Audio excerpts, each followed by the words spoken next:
On y va. Père céleste, combien je t'apprécie. Père céleste, combien je t'apprécie. Je t'aime, je t'adore, combien je t'apprécie. Prions. Dieu, notre Père Céleste, nous levons nos mains, Seigneur, pour défier la pesanteur et montrer au diable combien nous t'aimons. Combien, Seigneur Jésus-Christ, nous sommes ravis encore, Père, ce jour de nous tenir dans ta présence. Seigneur Jésus-Christ, nous sommes venus avec nos ébaissières qui sont vides et certainement qui seront remplies, Père bien-aimé, tout à l'heure par ta parole. Oh Dieu, nous voudrons monter encore avec toi, Seigneur, dans les firmaments. Éternel Dieu de gloire, tu ne peux réunir tes enfants sans pourtant que tu aies quelque chose à leur donner. Nous prions que cet après-midi, Seigneur, oh Dieu, que tu puisses, Seigneur Jésus, donner la manne qui était cachée, Seigneur, mais qui est révélée pour nous aujourd'hui. Oh Dieu, nous prions, Père, à travers cette prédication, que ceux qui manquent de position, Seigneur, que tu les positionnes, Père. Que ceux qui sont malades, oh Dieu, qu'ils soient guéris, Père bien-aimé. Et que, oh Dieu, ceux qui sont tombés soient relevés, Seigneur. Car il est plus tard que nous le pensons. Bénis chaque fils et fille de Dieu, oh Dieu, qui entre en contact avec cette prédication. Que ton nom soit béni, élevé à jamais. Amen. Alors que nous ne comptons que sur toi. Dans le nom de Jésus-Christ, avec ainsi prié. Amen. Amen. Amen. Amen. Que le Seigneur vous bénisse richement. Qu'il bénisse ceux qui sont également au bout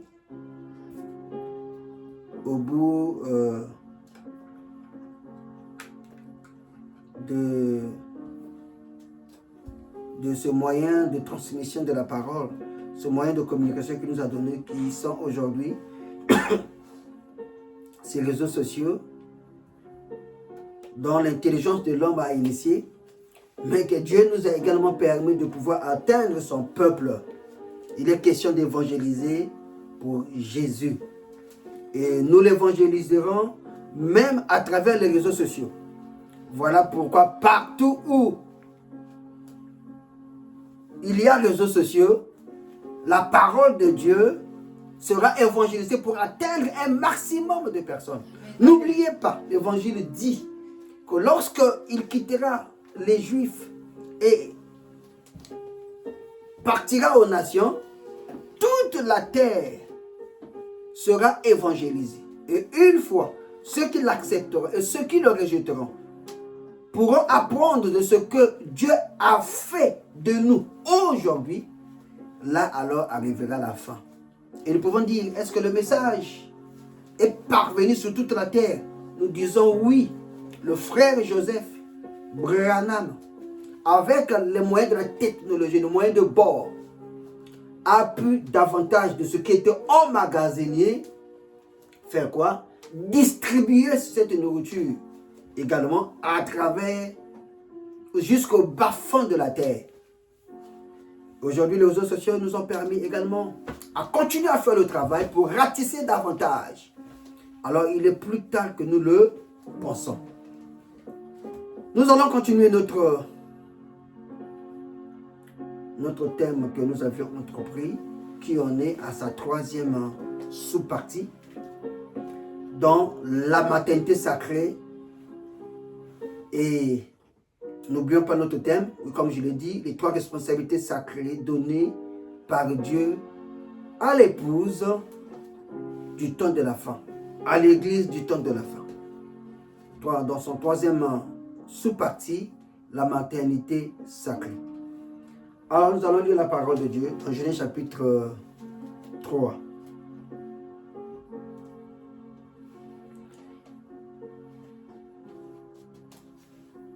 Prenons tout de suite le verset 9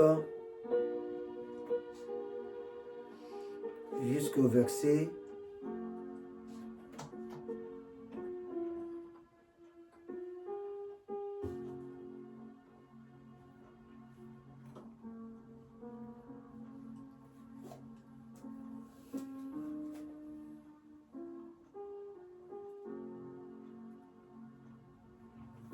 9 jusqu'au verset 14. Et nous prendrons le livre de Matthieu chapitre 14. Nous prendrons le verset 14 jusqu'au verset 22. Allons-y. Mais l'Éternel Dieu appela l'homme. Genèse chapitre 3, le verset 9. Mais l'Éternel Dieu appela l'homme et lui dit, où es-tu? Il répondit, j'ai entendu ta voix dans le jardin et j'ai eu peur parce que je suis nu et je me suis caché. L'Éternel Dieu dit, qui t'a dit que tu es nu? Est-ce que tu as mangé de l'arbre dont tu avais défendu de manger? Dont je t'avais défendu de manger. L'homme répondit, la femme que tu as mise à mes côtés, la femme que tu as mise auprès de moi, m'a donné de l'arbre et j'en ai mangé. L'Éternel Dieu dit à la femme, pourquoi tu fais cela? La femme répondit, le serpent m'a séduite et j'en ai mangé. L'Éternel Dieu dit au serpent, puisque tu as fait cela, tu seras maudit entre tout le bétail et entre tous les animaux des champs. Tu marcheras sous ton ventre et tu mangeras de la poussière tous les jours de ta vie.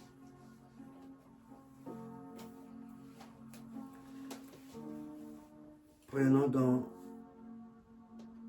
Matthieu chapitre 14,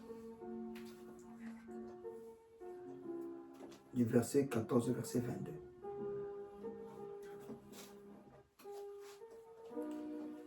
Quand il sortit de la barque, il vit une grande foule et fut ému de compassion pour elle.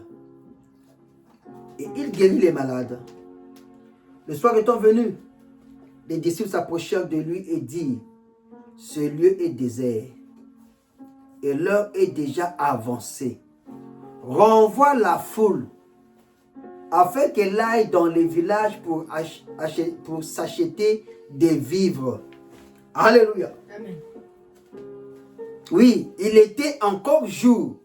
Là, il guérissait les malades. N'est-ce pas? Amen. Là, il chassait les démons, n'est-ce pas? Amen. Mais quand le soir fut venu, et Pierre regarde, il dit, mais il n'y a rien à manger, Jésus. Ce lieu est désert. Regarde la foule. Ils sont plus de 5000. Et sans compter les femmes. Que ferons-nous? Comment ferons-nous pour les nourrir? Oh Jésus, que ferons-nous pour nous nourrir? Il arrête de te suivre en plus. Alléluia. Amen. Lisons le verset 16. Jésus lui répondit, il n'en est pas besoin de s'en aller. Et Jésus, il n'y a rien.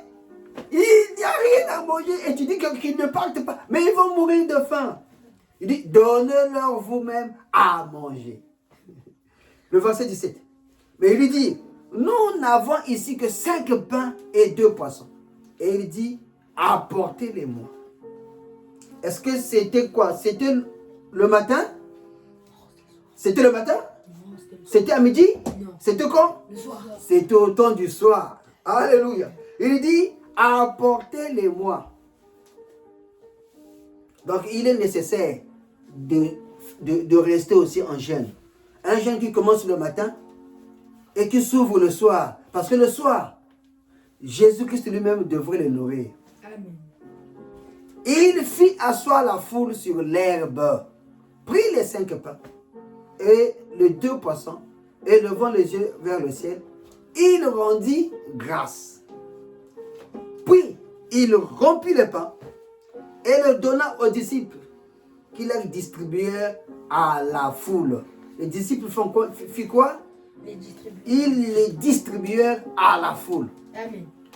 Tous mangèrent et furent rassasiés. Et l'on emporta 12 paniers pleins des morceaux qui restaient. Ceux qui avaient mangé étaient environ 5000 hommes, sans les femmes et les enfants. Aussitôt après, il obligea les disciples à monter dans la barque et à passer avant lui de l'autre côté pendant qu'il enverrait la foule. Que l'Éternel bénisse la lecture de sa parole. Amen. Amen. Que le Seigneur vous bénisse vivement.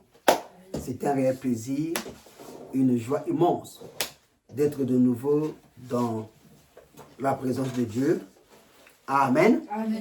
Et tout de suite, je vais placer notre écriture habituelle et où nous avons été inspirés pour parler de ces 3 règles fondamentales qui doivent conduire l'Église du Seigneur Jésus-Christ aujourd'hui. C'est-à-dire que si tu veux si tu crois être chrétien, tu dois être soumis à travers ces 3 règles sacrées qui sont fondamentales. Et nous l'avons tiré du livre ou de la brochure de l'Union invisible de l'épouse de Christ qu'il a prêché le 25 novembre 1965 en son paragraphe 92. Il est dit, remarquez, c'est ce qui lui a été confié. Alléluia. Une vertu sacrée, une féminité sacrée et puis une maternité sacrée. Une féminité sacrée, puis une maternité sacrée. Amen. Amen.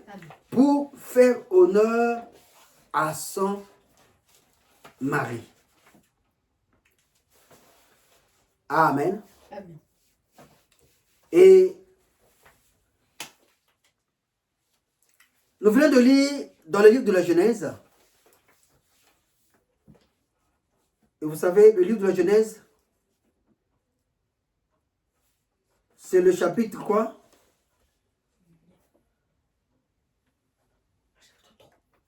Le livre de la Genèse, c'est le livre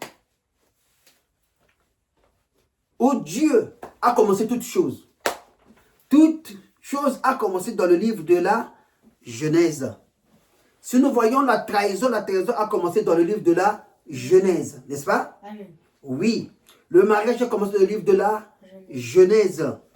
Amen. Le péché a commencé dans le livre de la Genèse. Et c'est le chapitre commencement. Tout a commencé dans Genèse. N'est-ce pas? Amen. Alléluia. Là-bas, nous avons vu que au chapitre 3, Dieu a mené son jugement. Pourquoi le jugement? Parce que Adam et Ève venaient de manger à l'arbre défendu. Amen.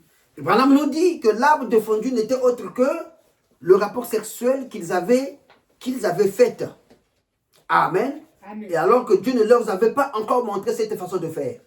Remarquez, c'est partant de la femme qu'il avait fait au préalable avec le serpent. Et la femme, voyant qu'elle venait d'être séduite par le serpent, va alors se rapprocher de l'homme.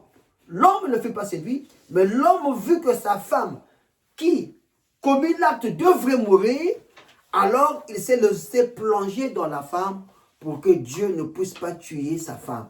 Donc nous disons quoi? Nous disons que l'homme avait fait librement son choix d'abandonner Dieu, amen, de pécher pour sauver sa femme. Et nous disons toujours que si cet homme d'Adam, notre premier Adam, notre Père sur terre, Amen. qui nous a engendrés aujourd'hui, a fait quoi? Est tombé en Éden. Amen. L'Adam de ce jour ne tombera pas. C'est-à-dire que celui qui tombe, je m'en fous. Celui qui tombe, je m'en fous. Adam de cet âge verra son Ève tomber. Lui, il ne tombera pas. Amen. Lui, il continuera son chemin parce que il a quoi? Il a l'envie, le devoir de repartir en Éden. Il a le quoi? Le devoir de repartir en Éden. Voilà pourquoi Dieu, en tenant compte de ses responsabilités sacrées qu'il va confier à son épouse pour pouvoir lui servir. Amen. Il va nous donner alors quoi? Un plan. Et ce plan ne sera échafaudé par personne. Ce plan ne pourra être rompu par personne. Amen. Et c'est ce que nous sommes en train de voir. Est-ce que nous sommes d'accord? Amen. Dieu, le prophète nous dit dans la bouche de la communion, aujourd'hui, que devrons-nous faire pour marcher à travers ces responsabilités sacrées et regagner l'Éden qui avait été perdu par notre père Adam? Que devrons-nous faire? Voilà, nous dit ceci dans la brochure de la communion qu'il a prêché le 3 avril 1955, paragraphe 71. Je crois qu'en ce jour où nous vivons maintenant, la chose la plus fondamentale que je pense que tout ministre devrait prêcher, c'est de ramener les gens aux principes généraux de l'évangile. Dites Amen. Amen. De revenir au fondement. L'évangile, le ministre aujourd'hui, Amen, Amen. doit faire quoi? Il doit s'arranger à distribuer, Amen, Amen. oui, les mains de l'évangile à ceux-là qui n'ont pas encore écouté la parole, Amen. à ceux qui ne sont pas encore positionnés, Amen. à relever ceux qui sont tombés, Amen. à guérir les malades, Amen. à délivrer ceux qui sont captifs du diable. Voilà, on dit que c'est ce que tout ministre devrait prêcher aujourd'hui. Ramener les gens aux principes généraux de l'évangile, de revenir au fondement. L'Église est assise sur quel fondement? Sur le fondement des apôtres. Le fondement fondamental. Amen. Pour l'Église aujourd'hui, c'est le fondement des apôtres. Amen. Amen. Amen. Amen. Amen. Amen. Amen. Que faisaient les apôtres? Les apôtres guérissaient les malades. Dites Amen. Amen. Les apôtres aidaient les âmes à se rapprocher de Dieu. Dites Amen. Amen. Les approches, les apôtres marchaient selon la parole de Dieu. Amen. Ils faisaient la volonté de Dieu. Amen. Amen. Amen. Amen. Amen. Et c'est ainsi que ils obéissaient à Dieu en mettant en exergue la parole de Dieu. Amen. Oui, tout ministre aujourd'hui doit revenir au fondamental. Il n'est pas question de courir derrière les choses du monde. Il n'est pas de croire, il n'est même pas question de croire. Amen. Amen. Que cet évangile en le prêchant, en ayant l'idée de la tête, certainement, qu'il voit que les choses de ce monde, les biens de ce monde. D'ailleurs, pour cela, je me suis souvent posé la question. Est-ce qu'aujourd'hui, si Dieu pouvait ramener le caractère de Job, Amen, dans certains chrétiens aujourd'hui, le caractère de Job, ou sinon, l'épreuve de Job, voudrais-je dire, dans certains chrétiens aujourd'hui, est-ce qu'ils continueraient à rester chrétiens? Regardez comment Dieu a amené Job sur un tas de cendres. Amen. Amen. Mais Job n'a jamais trahi Jésus. Combien il en sera aujourd'hui des frères qui sont en costume cravate, qui certainement ont de petites épreuves. Et pour cela, ils ont tout le chemin bien tracé qui les conduisent à quoi? Qui les conduisent à marcher dans la parole. Et si seulement Dieu pouvait susciter des grandes épreuves, aujourd'hui, combien resteront-ils encore chrétiens? Combien continueront à publier? Combien continueront à proclamer la parole de Dieu avec sa rigueur, avec sa vivacité. Oh! Amen. Imaginons un seul instant que Dieu nous conduise sur un tas de cendres comme il avait conduit Job. Toujours la bouche de la communion, au paragraphe 72. Car si vous n'êtes pas érigé sur le bon fondement, ça ne sert à rien. Quand on dit, à quoi sert-il de bâtir sur un fondement qui a déjà été condamné? Remarquez, à quoi sert-il, comme je le disais, d'essayer de tapisser et de peindre un vieux bâtiment que le gouvernement a condamné? Et c'est ce que beaucoup de gens essaient de faire aujourd'hui, en faisant des réformes. En essayant de faire des réformes, nous commencerons une église et nous tournerons une page. Et nous essayons d'agir un peu différemment de ce que nous faisons auparavant. Comme dit, vous n'aboutirez nulle part de cette façon-là. Il dit, c'est même de la folie. Vous savez quoi? Quelqu'un qui est fou, c'est celui qui manifeste de la folie. Donc, ça veut dire qu'il est insensé. Hein? Donc, comme on le dit, il devient ma touche à touche. Donc, il touche là, il fait ceci, il fait cela parce que... Pourquoi? Parce qu'il veut faire quelque chose, mais pas de la bonne manière. Parce qu'il sait qu'il est bloqué quelque part, il ne pourra jamais bien le faire. Vous n'aboutirez nulle part de cette façon-là. C'est même de la folie que d'essayer. Par exemple, on dit, n'essayez même pas de vouloir, quoi? De vouloir commencer une autre chose à ce que vous avez eu auparavant. Pourquoi ne pas essayer? Pourquoi ne pas essayer? Parce que vous n'êtes pas dans une bonne prédisposition. Amen. Amen. C'est ainsi que, Amen, Amen. Dieu, en voulant bâtir son église,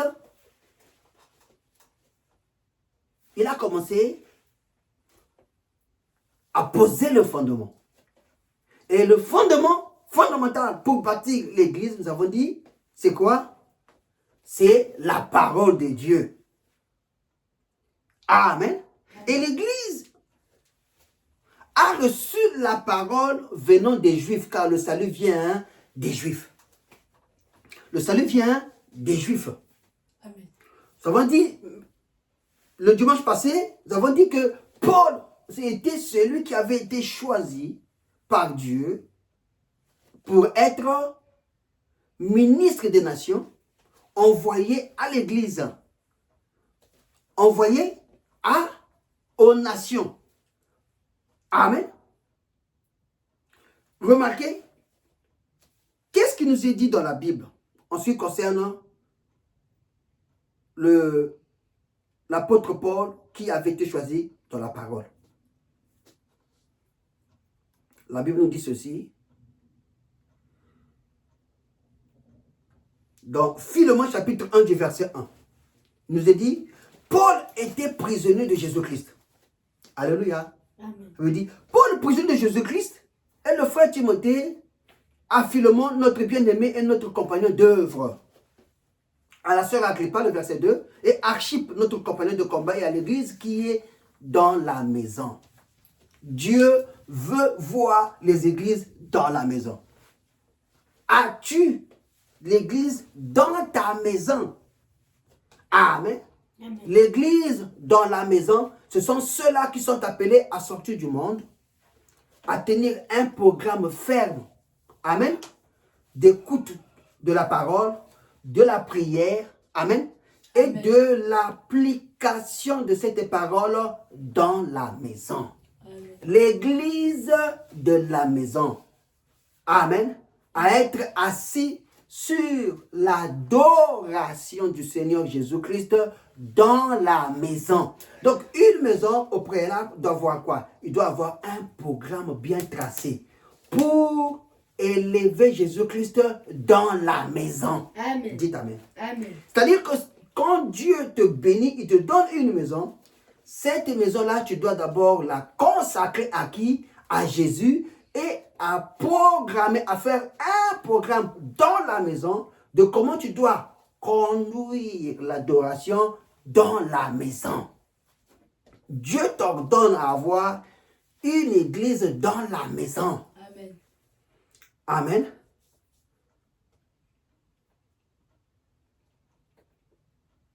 Remarquez, Amen. les compagnons de Paul que Dieu lui avait confiés, avaient quoi? Avaient une église dans la maison. Et c'est ce qui va attirer Paul. Non pas seulement Paul qui sera attiré, mais Dieu va permettre par son serviteur Paul de se rapprocher de ceux qui étaient dans la présence de Dieu à travers l'église qui était dans la maison. Frère, je vais te poser la question. Qu'attends-tu d'avoir ton église dans la maison? Qu'attends-tu de pouvoir adorer Dieu dans ta maison? Aujourd'hui, on commence, demain, c'est mort. Aujourd'hui, on veut bien le faire, mais on n'a jamais entrepris l'idée. Et chaque fois qu'on veut le tenir, on n'arrive pas à le tenir. Et c'est la position de la mort qui plutôt s'exprime en vous, à la place de l'éveil qui devait vous conduire à tenir l'église dans la maison. Papa, maman, dans un réveil, tenant les enfants dans la structure de la parole, pour que tous puissent marcher au pas et que le foyer soit béni. L'église dans la maison. D'ailleurs, même pour que vous puissiez très bien vous connaître, pour que les sons de la parole puissent développer en vous les capacités dont Dieu a enfoui en vous, vous devrez être constamment dans l'adoration dans la maison. Et c'est ce qui manifeste les véritables choses que Dieu a placées en vous. L'église de la maison, ne sous-estimez pas ça. Amen. Amen. Elle a une grande efficacité. Tu veux connaître qui est ton compagnon. Tu veux savoir qui est l'autre. Amen. Amen. Développe seulement une vie de prière. D'ailleurs, Jésus-Christ avait une vie de prière. Jésus-Christ qui est notre Dieu manifesté dans la chair humaine, amen, est notre exemple de vie de prière. Amen. Amen. Là où était Jésus, se tenait toujours une vie de prière. Là où Jésus-Christ se tenait, amen, Jésus-Christ n'a jamais abandonné Dieu. Jésus-Christ n'a jamais abandonné la vie de prière. Jésus-Christ était constamment avec le Père. Parce que le Père était en lui, amen, et lui était dans le Père. Et il ne pouvait, à telle époque, il ne pouvait pas faire un pas sans que Dieu le lui ait premièrement ordonné. Voilà pourquoi il avait quoi? Voilà pourquoi il avait la victoire sur tout le plan. Montre-moi quelqu'un qui se tient derrière la parole. Amen. Amen. Je vous montrerai quelqu'un qui est appelé à remporter la victoire sur son chemin. Amen. Amen. Et nous avons dit que quand Paul arrive pour commencer à prononcer les oracles à la première église d'Éphèse, amen. Amen. Remarquez, Paul, quand il arrive à la première église d'Éphèse, amen, il ne s'en est pas éloigné de ce que Dieu avait dit au préalable. Qu'avait-il fait? Ce que nous avons lu dans Genèse chapitre 3. Il a été dit quoi? Que l'homme et la femme qui étaient à la même limite, au même diapason, parce que la femme avait péché avec le serpent et qu'il avait amené ce péché à l'homme, Dieu dit alors, pour cela la femme tu devrais être dominée, l'homme devrait être au-dessus de toi, n'est-ce pas? Amen. Dites Amen. Amen. Remarquez que quand Paul arrive, il ne va pas changer cela, ce que Dieu avait décidé depuis la Genèse. Il va le confirmer, lui, dans 1 Timothée chapitre 2, 12.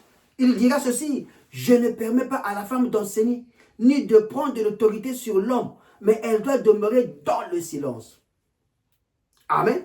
Car Adam était formé le premier et Ève ensuite. Et ce n'est pas Adam qui a été séduit. C'est la femme qui séduite s'est rendue coupable de transgression.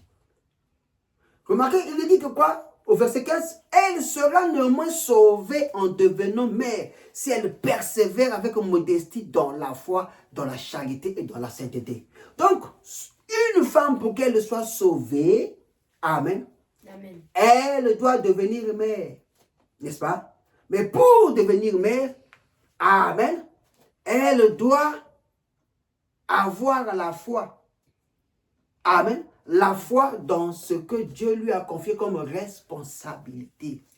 Voilà pourquoi à toutes les femmes, je voudrais dire, qui se tiennent à la chair en ce dimanche, vous ne vous échapperez pas.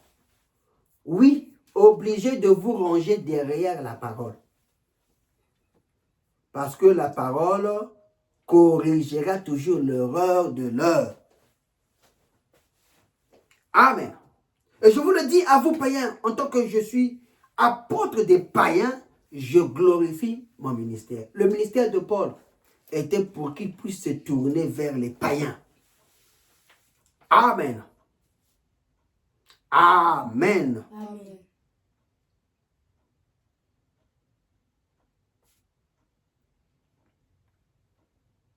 Dans Actes chapitre 15, verset 12, il nous dit, toute l'assemblée garda le silence. Et l'on écouta Barabbas et Paul, qui racontèrent tous les miracles et les prodiges que Dieu avait fait par eux au milieu des païens. Paul, au milieu des païens, faisait des miracles, faisait des prodiges. Lorsqu'il eut cessé de parler, Jacques prit la parole et dit, « Homme, frère, écoutez-moi. Simon a raconté comme Dieu a d'abord jeté les regards sur les nations pour choisir du milieu d'elles un peuple qui porta son nom. » Dieu choisit qui? Du milieu d'elle. Quoi? Un peuple qui porta son nom. Du milieu de l'église. Pas toute l'église, mais du milieu de l'église. Dieu doit choisir un peuple qui doit porter son nom. Amen. Et nous savons qu'une femme porte le nom de son époux. Amen. À travers les liens sacrés du mariage. Amen. Un peuple qui portera son nom. Amen. Amen. Qu'on appellera quoi? Madame Jésus. Amen. Amen. On appellera Madame Jésus. Donc, nous sommes appelés, Amen, Amen. à porter le nom de Jésus-Christ. Nous sommes appelés, Amen, à pouvoir être Madame Jésus. Donc, quand on te regarde, on dit Madame Jésus. Amen. Amen. Pourquoi? Parce que tu honores ton mari. Et ton mari, c'est qui? C'est Jésus. Amen. Jésus est le mari de l'Église. Amen. Jésus-Christ est le mari de l'Église. Celui qui nous confie ses responsabilités, c'est lui qui veut envoyer en nous cette maternité sacrée pour que nous puissions arriver à accoucher d'un enfant. Une mère, c'est celle-là qui a accouché. Une mère, c'est celle-là qui a des enfants. Amen. Ces enfants l'appellera maman. Pourquoi? Parce qu'elle a la maternité. Amen. Oh, quand tu as la maternité, que dois-tu faire? Tu dois courir, tu dois prier, tu dois te consacrer pour que tu sois choisi. Et être choisi, amen, pour quoi? Pour enfanter. Amen. Pour enfanter. Voilà pourquoi nous courons à prier, nous courons à jeûner, nous courons à nous attendre à Dieu, afin que Dieu nous conduise. Dieu peut te conduire sur un chemin épineux. Amen. Ça ne veut pas dire que tout le monde, il le conduira sur le chemin épineux. Tout le monde, il ne le conduira pas comme il a conduit Job. Dites Amen. Amen. Mais c'est le chemin spécifique pour Job, afin de nous démontrer l'élément de foi pour que, Amen, nous, les chrétiens qui venons aujourd'hui, nous puissions imiter la foi des pères. La foi de Job. Job avait la foi, oui. Mais toi, est-ce que tu as la foi? Dieu attend que tu puisses avoir la foi. Dieu attend que tu puisses imiter cette foi. Amen. Tout le monde ne passera pas par l'épreuve de Job. Amen. Amen. Certains peut-être passeront par l'épreuve de Joseph. Amen. Amen. On va même te jeter dans le trou. Tu vas te retrouver dans à présent. Amen. Mais si c'est le chemin de l'élévation, amen, Amen. tu dois obéir à Dieu. Oh, pourquoi Dieu me fait, pourquoi je ne vis que ceci? Pourquoi que moi? Pourquoi que moi? Quand j'étais païen, oh, j'étais béni. J'avais des choses facilement. Mais depuis que j'ai cru la parole, depuis que je suis devenu chrétien, ma vie est difficile. Oui, Dieu doit t'éprouver. Dieu doit te forger. Dieu doit te donner le caractère qu'il faut. Amen. Pour que les bénédictions de Dieu, tu ne puisses pas t'en servir dans le monde, mais que cela soit dirigé suivant les normes de la parole, afin que cela ne puisse pas t'envoyer en enfer. Amen. Amen. Amen. Amen.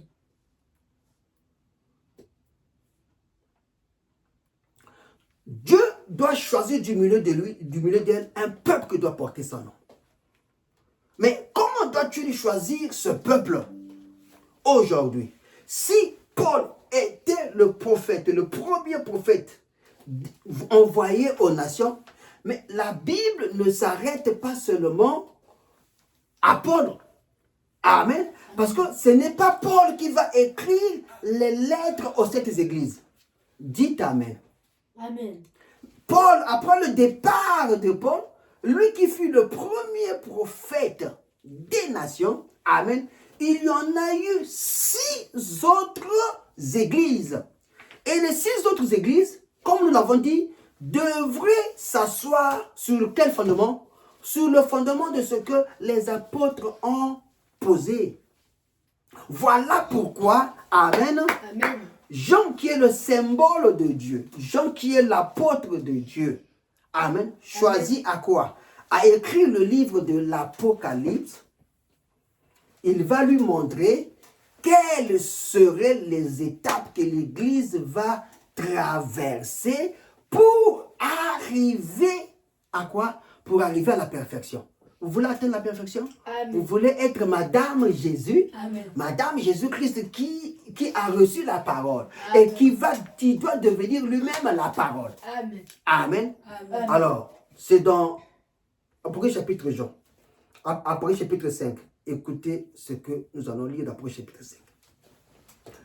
Puis j'ai vu dans la main droite de celui qui était assis sur le trône un livre écrit en dedans et en dehors.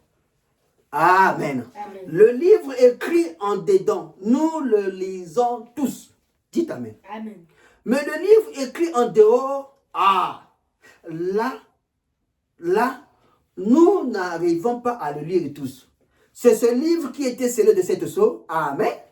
Donc, pour le connaître, connaître sa signification, ne pouvait quoi? Qu'un prophète ne pouvait nous en apporter. Parce que Dieu ne donne que sa parole à qui? Au prophète. Oui, Église. Dieu ne donne sa parole que au prophète. Si Paul était prophète, Amen, les messagers qui vont venir après Paul, parce que Paul était le premier prophète des nations, envoyé aux nations, donc à l'église d'Éphèse. Cette église qui va recevoir le Saint-Esprit, cette église qui va manifester tout ce dont les apôtres manifestent. La guérison, entre autres quoi? La guérison, entre autres quoi? La délivrance. Il y avait même la résurrection. Il y avait toutes sortes de manifestations possibles auxquelles on pouvait dire que Dieu nous a vraiment visités. Amen. Amen. Mais remarquez, cette église qui avait très bien commencé va alors sombrer dans le péché. Parce que le diable ne laissera jamais une église qui est prête à manifester la lumière. Il viendra attaquer cette église. Voilà pourquoi si tu as la véritable lumière de Dieu, tu seras attaqué. Oh, moi, je suis attaqué de partout. Oui, mais parce que tu as la lumière. Amen. D'ailleurs, cette lumière, le diable, on l'avait vu dès ta naissance. Si tu fais attention, tu remarqueras que dans ta vie, le diable a voulu t'étouffer depuis même ta naissance. Mais tu as toujours été victorieux. Parmi les millions de spermatozoïdes dans le ventre de ta mère, tu as été celui qui a triomphé. Amen. Et tu t'en es sorti, tu es venu au monde. Et dans le monde, regarde par où tu es passé. Des tas de maladies, des tas de batailles. Mais Dieu a toujours été là pour te secourir. Amen. On a cherché à éteindre cette lumière. Toi, tu ne le savais pas. Mais aujourd'hui, Dieu s'est révélé à toi et il t'a montré ta véritable nature. Sur quoi dois-tu te tenir pour le servir? Et là encore, c'en est pire.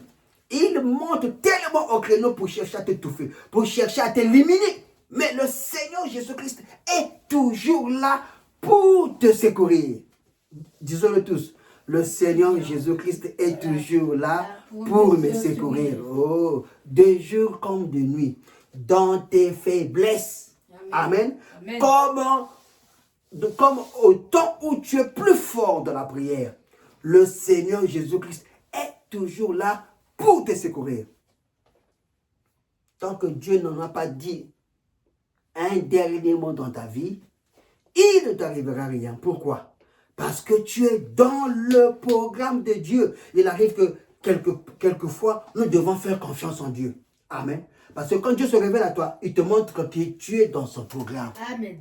Quand Dieu se révèle, quand tu fais confiance en Dieu et que Dieu se révèle à toi, amen, Amen. tu dois simplement t'abandonner à lui. Il y en a qui certainement ont commencé avec Dieu, certainement ils le lâcheront au cours de route. Amen. Amen. Mais dis-toi une chose, si Dieu t'a appris dès le commencement là-bas, il t'amènera à bon port. Pourquoi? Parce qu'il est l'alpha et il est oméga.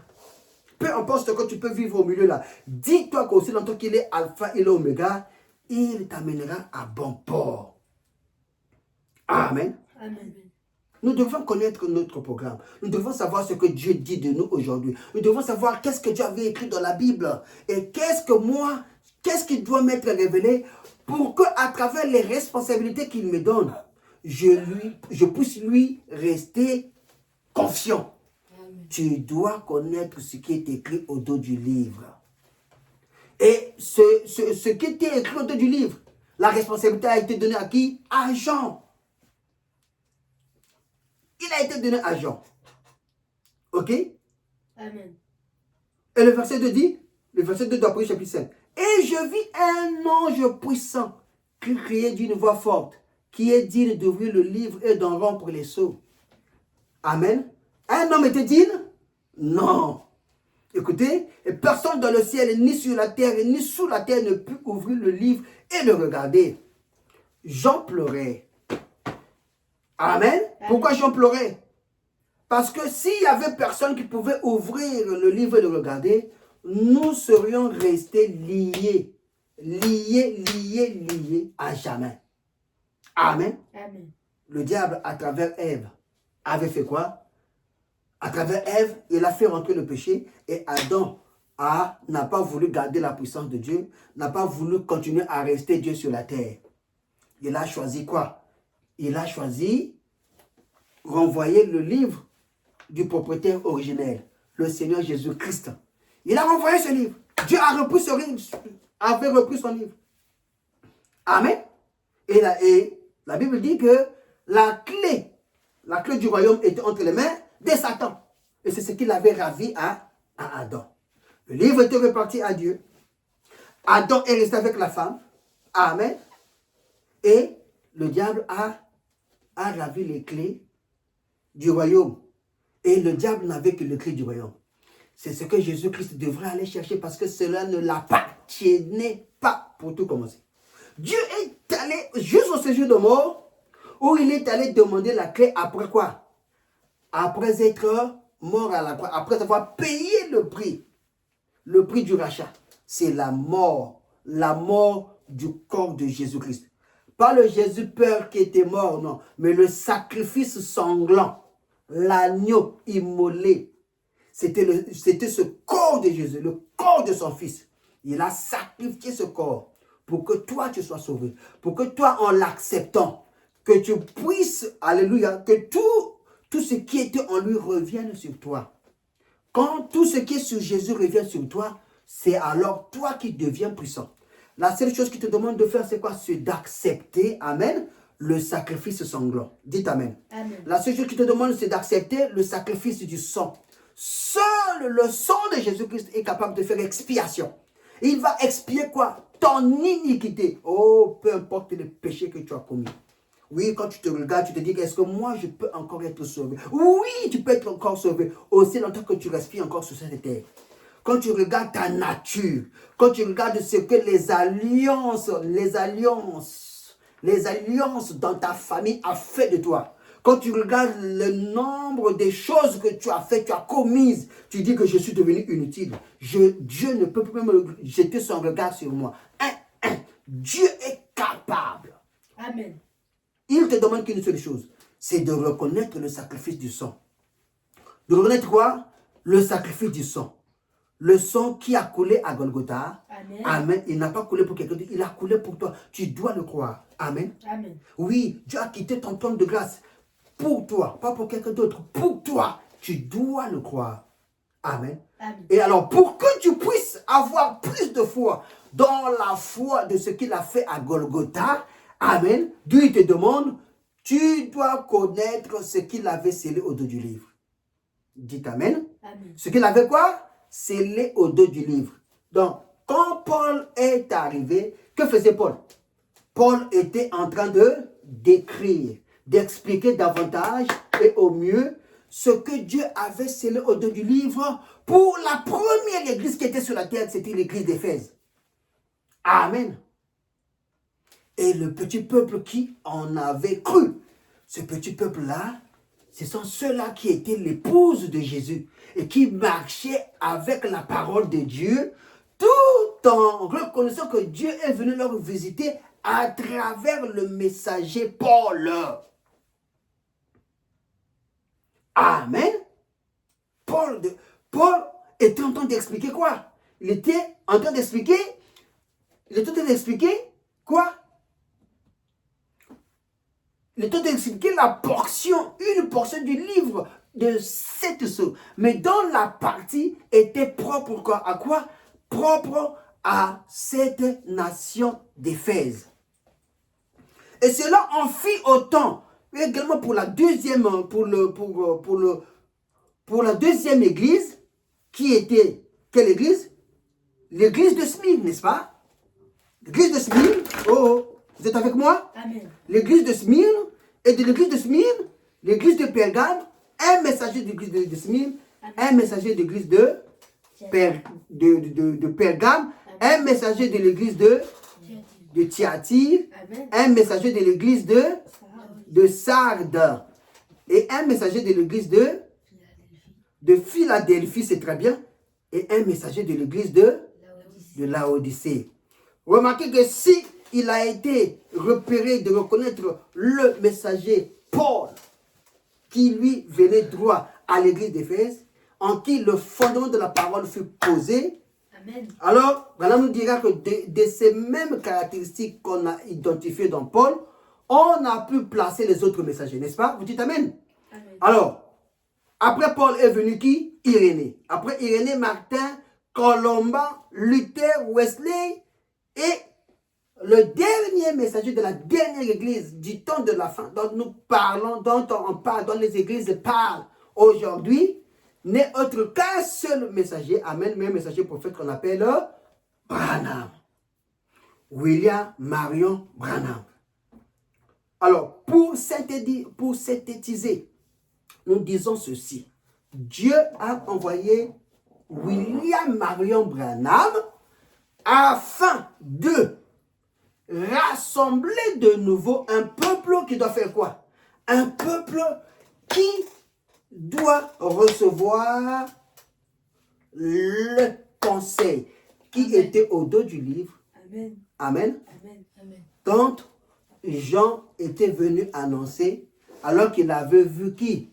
Il avait vu un ange lui dit, voici, aucun homme sur la terre ne pourra révéler le livre celui des 7 sceaux. Amen. Aucun ange ne pouvait révéler ce livre. Aucun. La Bible dira que voici, on y va? Voici, Je vous enverrai. je vis un ange puissant. Après, j'ai vu 5, verset 2. Je vis un ange puissant qui cria d'une voix forte. Qui est digne d'ouvrir le livre et d'en rompre les sceaux? Amen. Personne dans le ciel, ni sur la terre, ni sous la terre ne peut ouvrir le livre, ni le regarder. Et je pleurais parce que beaucoup de ce que personne ne fut trouvé digne d'ouvrir le livre, ni de le regarder. Beaucoup de ceux-là, beaucoup. On a vu qui? Citons-les. On a vu le pape Benoît XVI. Il n'était pas possible. Il n'en pouvait en révéler le sceau. On a vu Paul, ils ne pouvaient en révéler le sceau. On a vu Irénée, ils ne pouvaient en révéler le sceau. On a vu Pierre, on a vu tous ces éminents-là. Amen. Amen. Qui ont parcouru le temps messianique afin de pouvoir révéler le sceau. Quand Jean a regardé, aucun homme n'en était digne. Et Jean s'est mis à pleurer. Jean s'est dit que mais nous allons rester captifs. Le verset 5 dit, et l'un des vieillards me dit, ne pleure point. Voici le lion de la tribu de Juda, le régiment de David a vaincu pour ouvrir le livre et se sent ce sept sceaux. Qui va rompre le livre? Qui va révéler les sceaux? C'est le lion de la tribu de Juda. Alléluia. Et nous savons que le lion de la tribu de Juda, c'est qui? C'est le Seigneur Jésus. Amen. Est-ce qu'il va le révéler dans sa position de l'Est? Non. Il ne va pas le révéler à sa position de l'Est. Parce que la position de l'Est a amené Jésus-Christ à venir faire quoi? À venir simplement mourir à la croix. Il est venu mourir à la croix pour tes péchés. Mais pour ce qui est de te révéler maintenant, de la victoire que tu dois avoir dans ta génération, que dois-tu faire? Tu dois le croire pour l'œuvre qu'il s'est sacrifiée à la croix. Amen. Tu dois le croire. Et pour cette œuvre, parce que c'est là qu'il a cloué le péché une bonne fois pour toutes. Mais pour ta conduite, amen, tu dois te confier à qui? Tu dois te confier à ton messager. Voilà pourquoi il dit, pour ta réussite, confiez-vous en qui? Confiez-vous au prophète et vous réussirez. Amen. Amen. Amen. Amen. Confiez-vous en Dieu, vous serez sauvés. Mais pour réussir à être sauvé, que devez-vous faire? Vous devrez vous confier en vos prophètes. Il n'a pas dit confiez-vous en vos pasteurs. Non, non. Il a dit confiez-vous en vos docteurs. Non. Il a dit confiez-vous en vos apôtres. Il a dit confiez-vous en vos prophètes. Et vous réussirez. Maintenant, aujourd'hui, toutes les églises, en tout cas en majorité qui sont dénominationnelles, ils ne se retrouvent pas, ils ne se repèrent pas à travers la parole. Voilà pourquoi ils ont développé toute forme de dogmes et des credos pour se faire, comment dirais-je, pour vouloir se faire accepter à Dieu. Ils amènent le nom de Jésus-Christ, ils prennent l'écriture, ils le développent à sa manière et il dit, voilà ce que Dieu vous dit, Église. C'est faux, archi faux. Dieu pour vous parler, amen, c'est aussi simple que cela. Il dit, moi je ne me révèle pas directement aux hommes, je me révèle d'abord aux prophètes. Parce que c'est à eux que j'ai donné l'amabilité de faire quoi? De révéler ce qui était caché derrière les sceaux. Amen. Les sceaux, c'est quoi un sceau? Un sceau est une... Un sceau c'est quoi? Un sceau c'est quoi? C'est quelque chose qui est scellé, dont on ne connaît pas le contenu. Amen. Amen. Amen. Lorsque on te donnera une lettre venant du maire. Amen. Amen. Amen. Remarquez, pour que cette lettre puisse avoir du poids, puisse avoir de sa contenance, puisse être convaincu que c'est le maire qui me l'a envoyé, il va à la fin me marquer du sceau pour dire qu'il en est ainsi. Et vous devez le croire et l'accepter comme ça. Amen. Dans ce sceau-là qu'il va émettre, amen, on ne connaît peut-être pas les informations à l'intérieur. Mais dès que nous verrons le sceau apposé devant, nous saurons qu'il y a un message donné, mais le cachet du sceau, c'est pour dire que le contenu qui est là, amen, est scellé et déjà bien fait de façon qu'il arrive jusqu'à destination. Amen. Amen. Amen. Amen. Et la Bible nous dit dans Éphésiens chapitre 4, verset 30. Amen.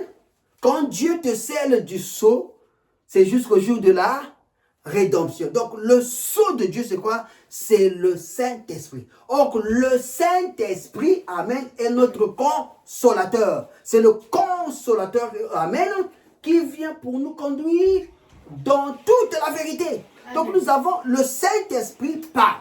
Le Saint-Esprit conduit. Le Saint-Esprit guide. Et le Saint-Esprit, c'est aussi le prophète. Quand le prophète parle, c'est le Saint-Esprit qui parle en lui. Dites Amen. Amen.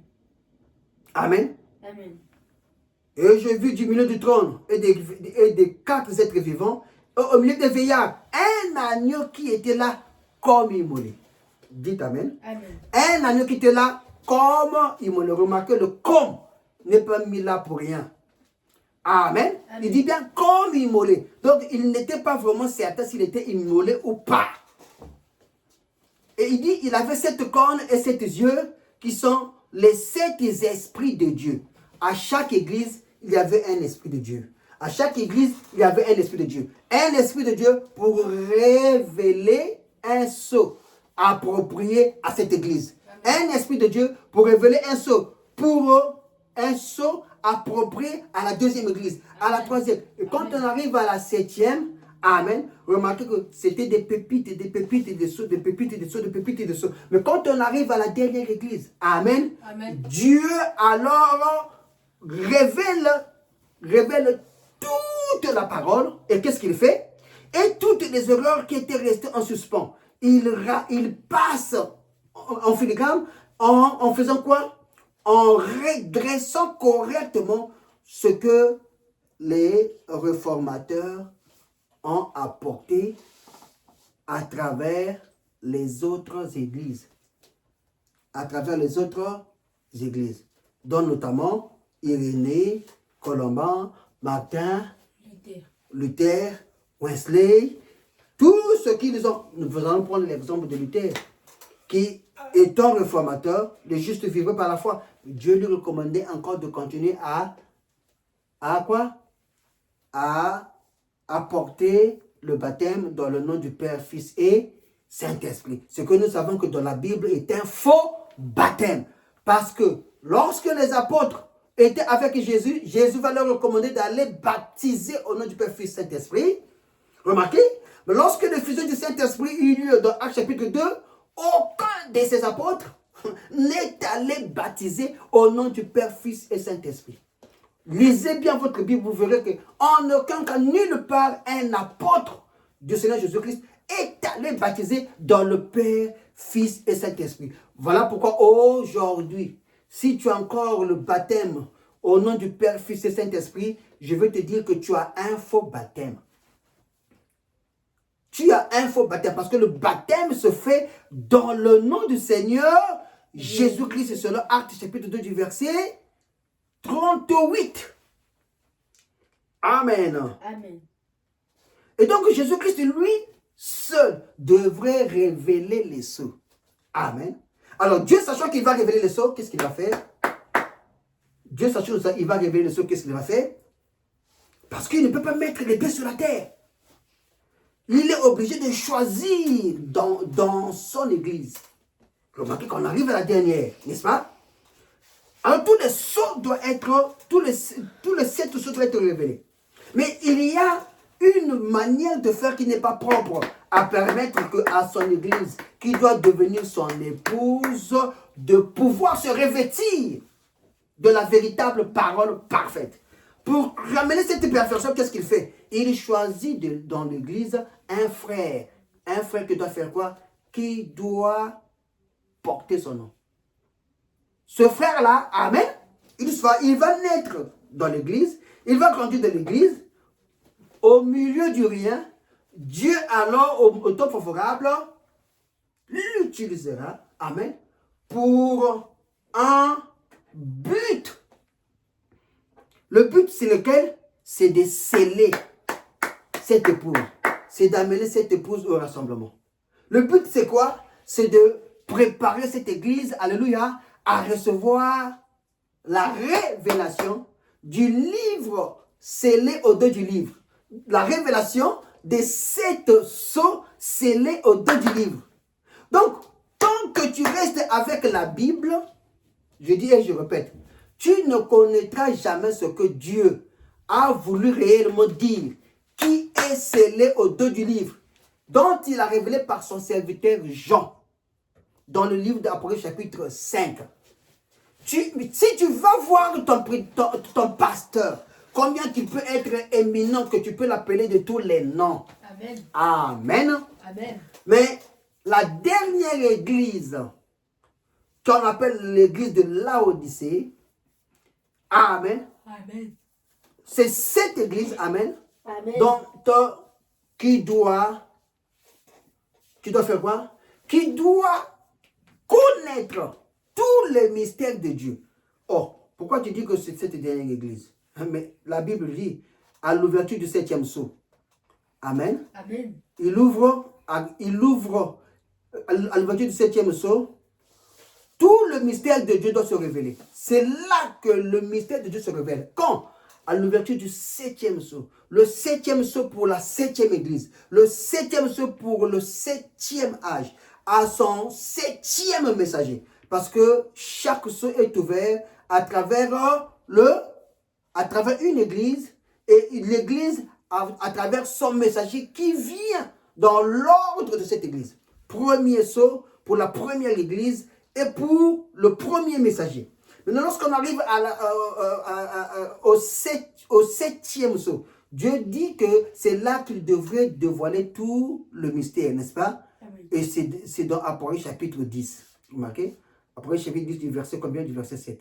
Mais qu'au jour de la voix du 7e ange, nous pouvons dire au jour de la voix du 7e messager. Un ange est un messager. Et quand ce messager-là commencera à prononcer la parole, la Bible dit qu'au jour de la voix du 7e ange, quand il sonnerait la trompette, le mystère de Dieu s'accomplirait comme il annonçait à ses serviteurs, les prophètes. Le mystère de Dieu s'accomplit en qui? Il s'accomplit dans ta vie. Le mystère de Dieu s'accomplit dans ta vie. Oh, toi qui avais la maternité qui n'était plus sacrée, cette maternité qui était défoncée, cette maternité qui était détruite, cette maternité qui était bafouée. Amen. Dieu dit que c'est possible de le restaurer. Et c'est par la voix du 7e ange que Dieu va restaurer ta maternité. Amen. Amen. Amen. Voilà pourquoi la voix de Melchisédek, lorsqu'elle est descendue à Abraham, Amen. Abraham ne pouvait se retenir. Amen. Il a vu la révélation Amen. de celui qu'il avait appelé du nom de Abraham. Amen. Abraham savait que personne sur la terre pouvait savoir que Dieu l'avait changé son nom, qu'il l'appellerait pas Abraham, mais Abraham. Amen. Le H-A-M, c'est même la vie de Dieu. Et Abraham, quand il a entendu cet homme l'appeler, il a dit, c'est Elohim, c'est mon Seigneur qui est venu me visiter. Quand tu reçois la visitation de Abraham, d'un homme dont le nom termine par H-A-M, quand tu reçois sa visitation, amen, c'est Dieu lui-même, amen, qui vient restaurer de nouveau ta maternité. Voilà pourquoi, amen, combien que Sarah le sait était déjà mort. Combien que Sarah ne pouvait plus enfanter. Mais à travers la visitation de Dieu, amen, Sarah, combien qu'elle a refusé. Mais à cause de son serviteur, à cause de son mari, amen. Amen. À cause de son mari, qu'est-ce qui s'est passé? Sarah devrait enfanter. Remarquez, Jésus, c'est le type de Dieu. Sarah, c'est le type du mari. Et Sarah, Abraham, c'est le type du mari. Et Sarah, c'est le type de la femme du mari.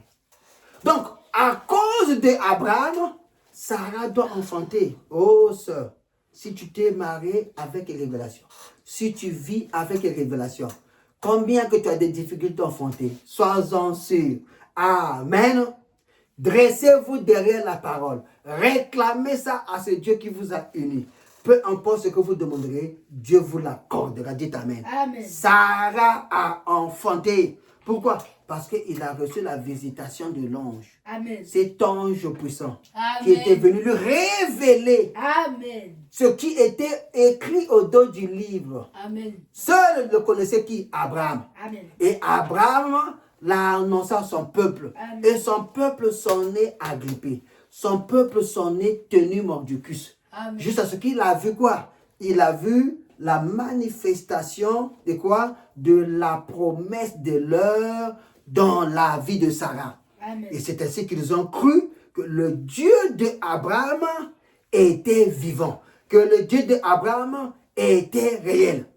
Ton Dieu est vivant, oui, parce que ce qu'il a fait avec Abraham, il le refera de nouveau avec nous.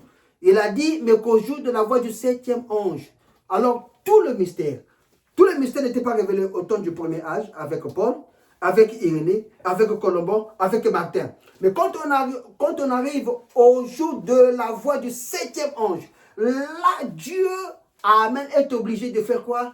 De révéler son mystère. Mais il ne peut pas révéler son mystère sans pourtant au préalable faire asseoir d'abord le peuple au rassemblement. Remarquez, Dieu doit sonner la trompette. Amen. À qui? Il doit sonner sa trompette pour son église. Cette église qui est d'abord confiée au rassemblement. Alléluia. Oui, il y a plusieurs trompettes qui sonnent, donnant son son de façon agréable, mais qui annonce un message. Et le message qui doit sortir de cette trompette-là, de cette trompette-ci, amènera le peuple au rassemblement. Ce rassemblement pourquoi? Pour se préparer à quoi? Se préparer à recevoir la voix de cette tonnerre. Donc, tant que tu n'es pas convié au rassemblement de la dernière église, ne viens pas encore nous dire que tu es chrétien.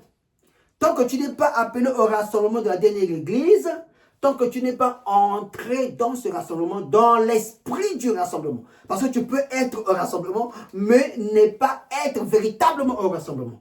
Être au rassemblement nécessite quoi? Nécessite corps, âme et esprit à être là-dedans. Amen.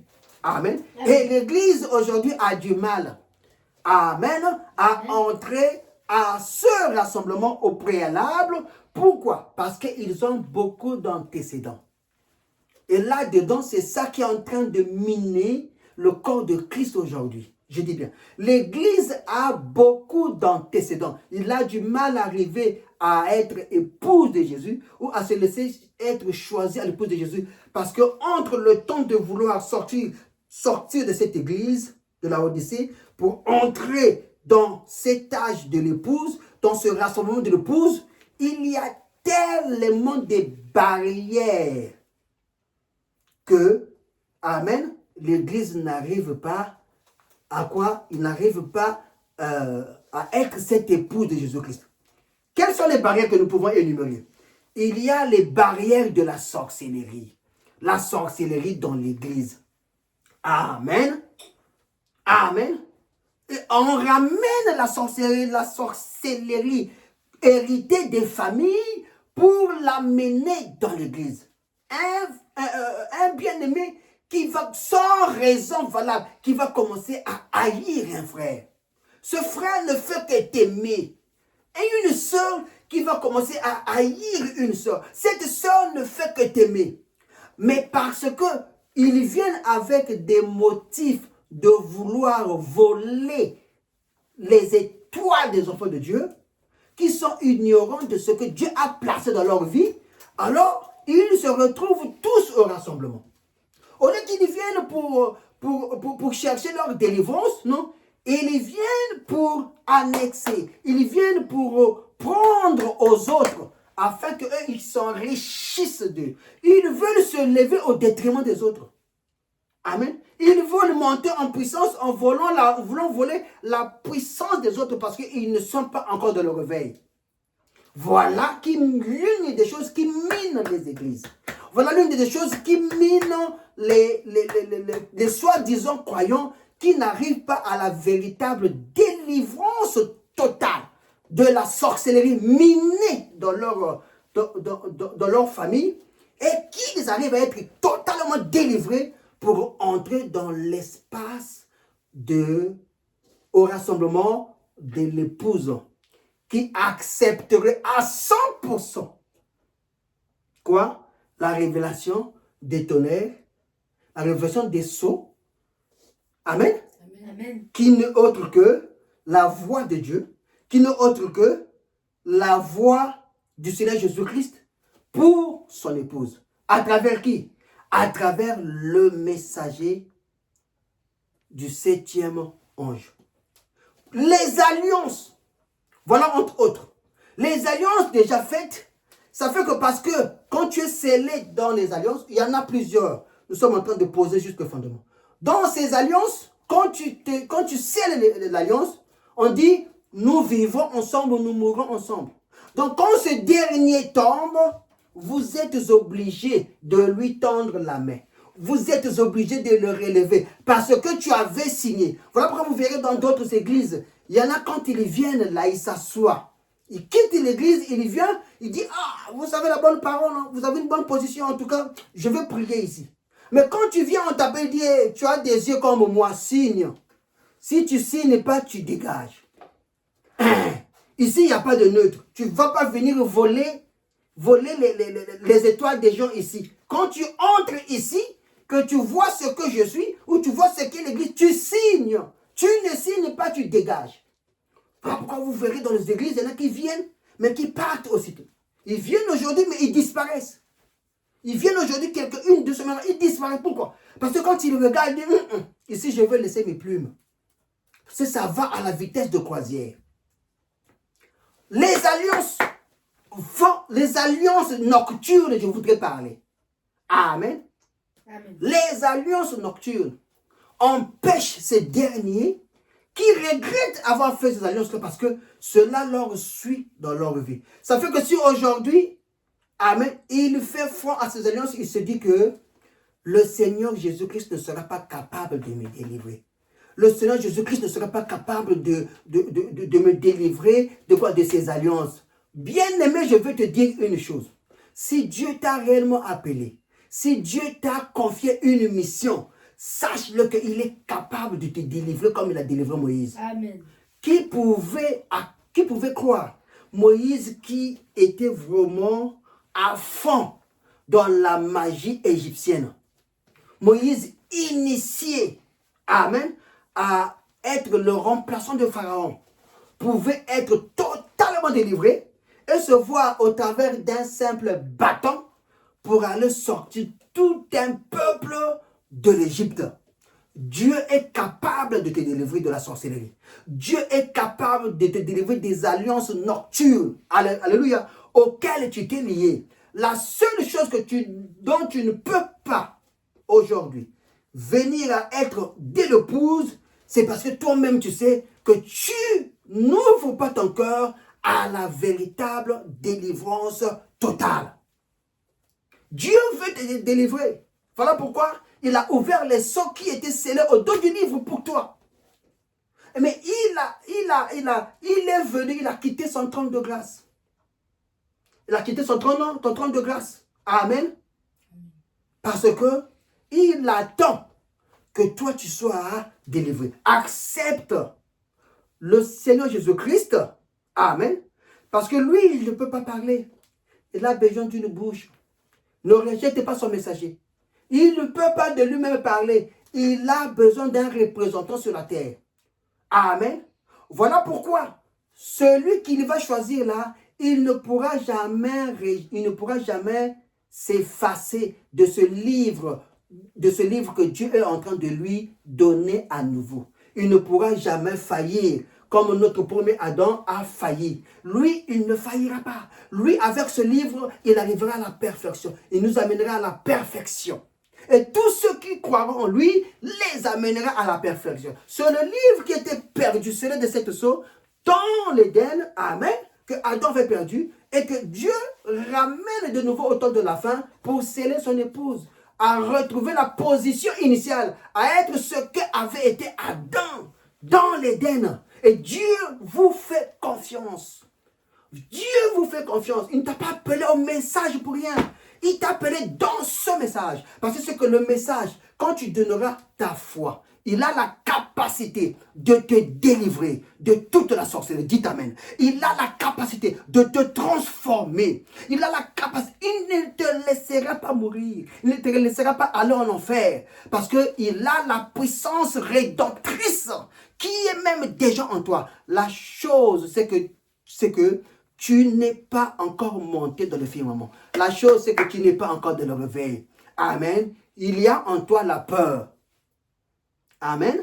Il y a en toi la peur que les siens te reprennent parce que tu connais tout le monde. Quand tu sortiras de là, tu te dis que le Dieu Tout-Puissant, le Seigneur Jésus-Christ, le Créateur de la Genèse, qui s'est révélé à toi aujourd'hui, il ne terminera pas sa mission. Non, tu dois le croire. Advienne que pourra, mourir ou vivre. Il te demande qu'une seule chose. Pose le pied au Jourdain. Le Jourdain s'ouvrira.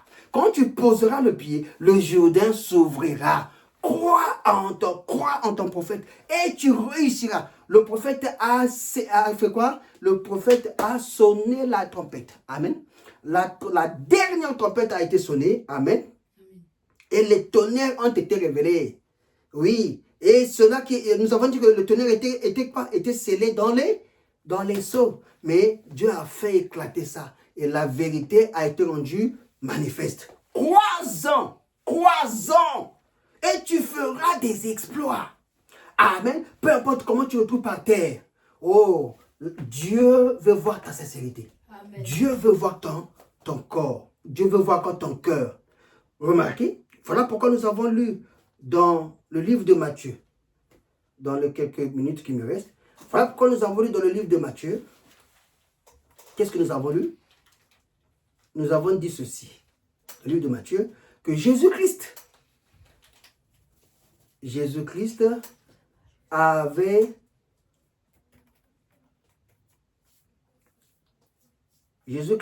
le matin, il y avait une foule qui le suivait, qui venait à lui. Il venait à lui pour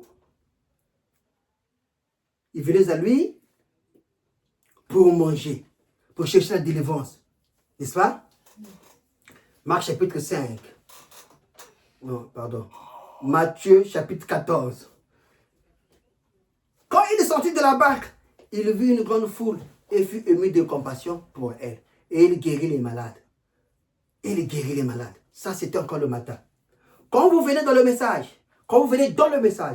amen, nous venons au rassemblement. Dans ce rassemblement qu'avait fait Jésus-Christ, eh bien, il y avait quoi? Il y a la guérison. Voilà pourquoi Dieu a dit à Abraham, fais l'œuvre d'un évangéliste.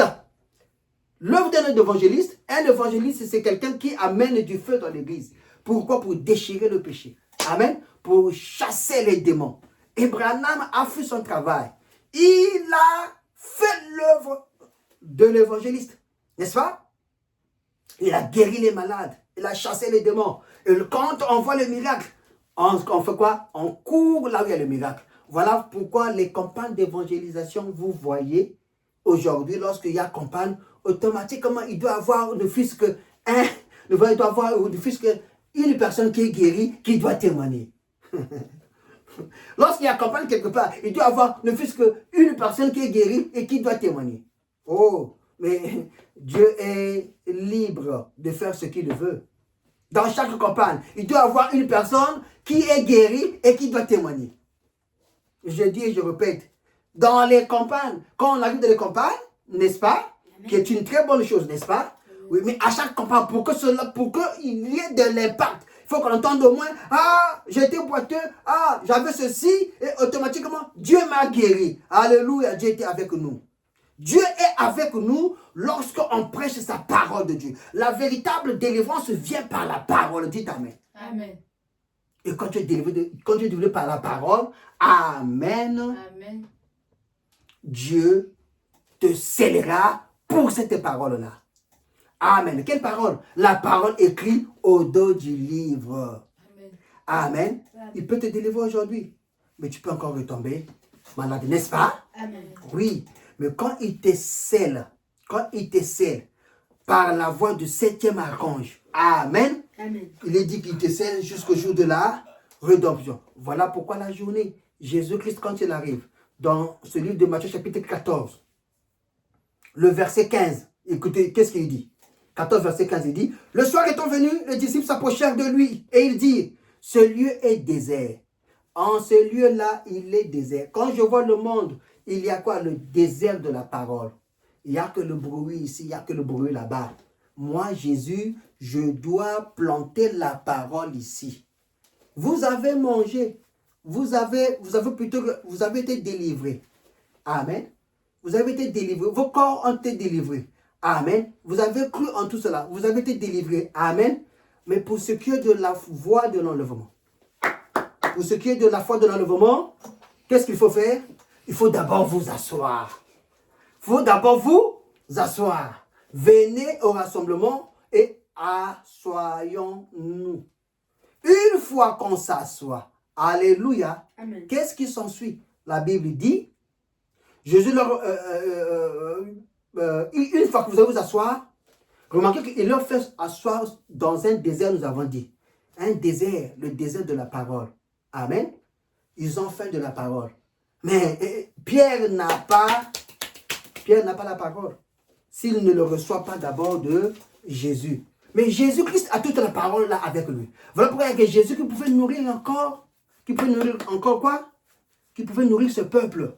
C'est quand Jésus est parti, Pierre pouvait prendre le relais de faire ce que faisait Jésus. Amen. Voilà pourquoi Jésus est en train de lui montrer, Pierre, pendant que je partirai, vous ferez autant lorsque je reviendrai dans la Pentecôte, je entrerai en vous. Cette fois-ci, je ne serai pas avec vous, mais je serai en vous. Dans les 15 minutes, je termine. Remarquez, que fait Pierre? Pierre alors dit à Jésus, Jésus, cet endroit est désert. Il y a plein d'églises, mais il n'y a pas la nourriture. Ce peuple va mourir. Qu'est-ce qu'il faut faire? Il faut les renvoyer dans leur maison. Jésus-Christ dit, Pierre, c'est parce que tu n'as pas encore compris la vision. Ce que tu veux comprendre là est scellé au dos du livre. Jésus était en train de lui montrer qu'il était en train de lui dévoiler quoi? Le mystère du scellement au dos du livre. Amen. Alors Pierre dit, que devons-nous faire? L'endroit est désert, il n'y a pas la parole. Comment devons-nous nourrir l'église? Pas en faisant que du bruit, pas en les amenant qu'à la guérison. Jésus dit, alors cette fois-ci, parce qu'ils ont été guéris, ils ont été délivrés, ils ont accepté la délivrance de moi. N'est-ce pas? Maintenant, à quoi devons-nous passer? Nous devons maintenant passer à la foi de l'enlèvement. Nous devons passer à quoi? À la foi de l'enlèvement. Or, la foi de l'enlèvement ne vient que à l'ouverture du 7e sceau.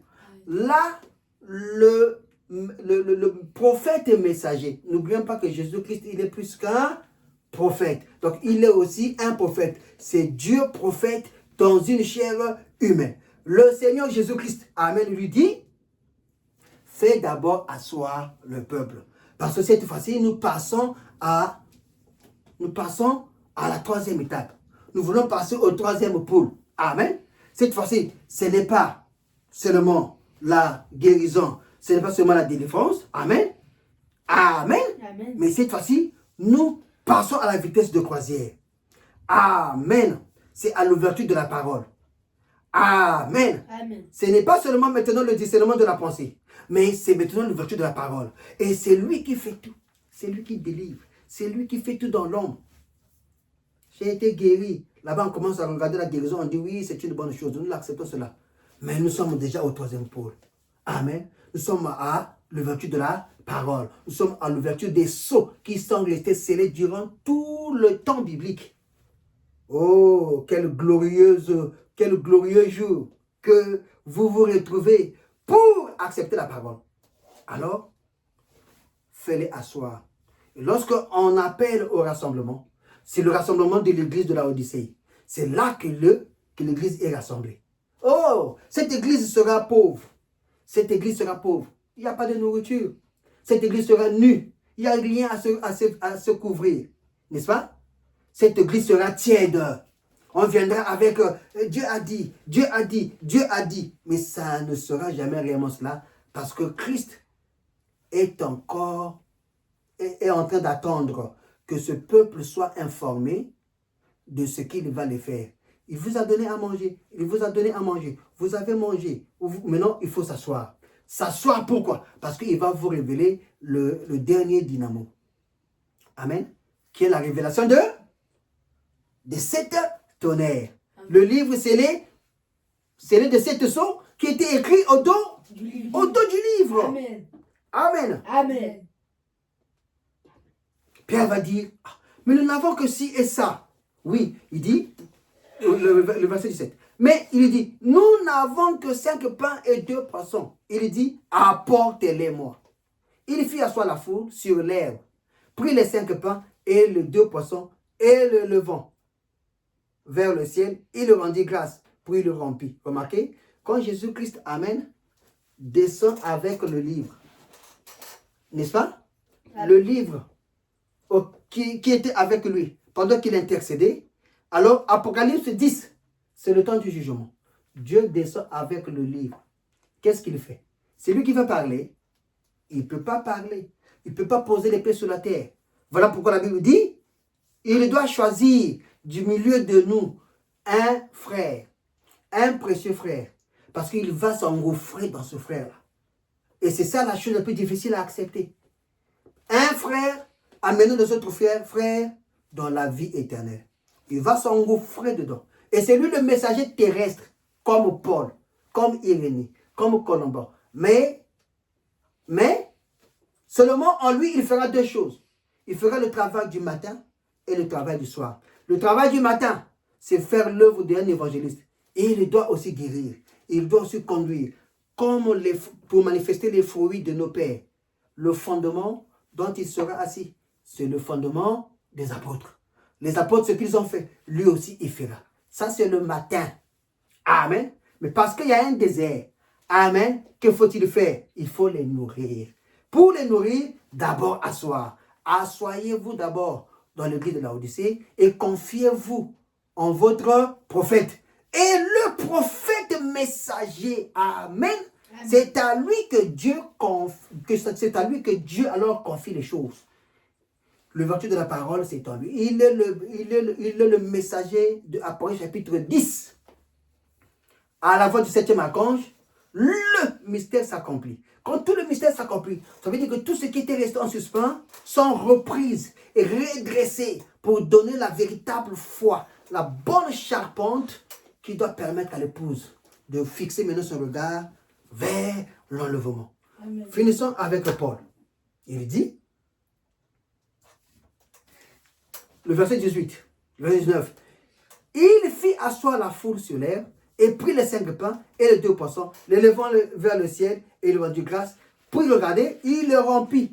Il le remplit. Pour nous, il a préparé ce livre, il l'a ouvert. Et quand il ouvre, alors, c'est lui qui parle. C'est pas lui qui parle. Il fait quoi? Il doit parler de la bouche. Il doit expliquer ces choses. À qui? À ceux qui sont assis. Mon frère, être assis, alléluia, remarquez, c'est un temps de repos. Quand on est assis, on est au repos. Amen. Amen. Quand tu viens aller dans l'église de Laodicée, tu dois rencontrer le messager prophète qui doit te faire asseoir. Et quand tu acceptes de te faire asseoir, c'est là que Jésus-Christ prend soin de toi. Toi, tu es au repos. Remarquez que le repos, amen, dans le compte à rebours, amen, Madame dit que lorsque vous êtes dans la fusée, dans cet âge de la fusée, vous êtes au repos. C'est la fusée elle-même qui vous conduit.